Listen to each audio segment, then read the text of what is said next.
ya kama da masoya sun jima, in dai aka rabe wasu rai suka rasa.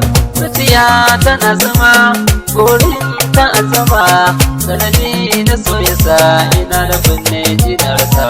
Shi so in yi jima zuciya ba mutattama, rasa ta yi bai za ta yi banci da gingisa.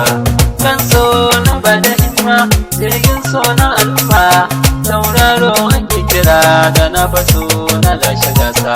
So ne sinadari mai sanya garani, a jini yake gudu zuciya na ta farfasa. So zan yi guziri da na yi katari, dukkanin mai tafiya a sannu kwana yakan yi nisa. So mai sanya jiri hakanan sai da uzuri, dan na ji na gani kai nisa yana kisa.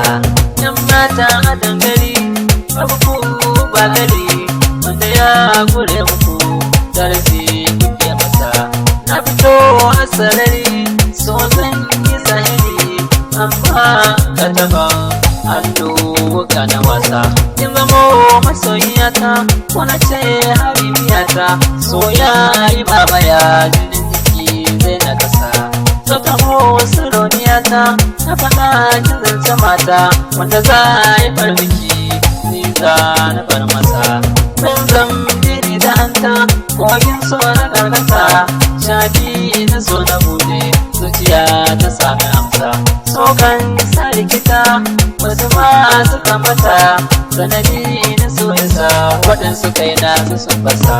Kauna ba ta fita duba jini da hanta, wanda za ya raba tsara na yi masa.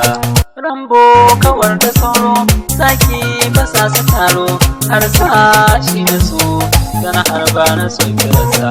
Tunda dai na duro jaramin da bayi tsoro, ibiya da so na harba daga nan zuwa faransa.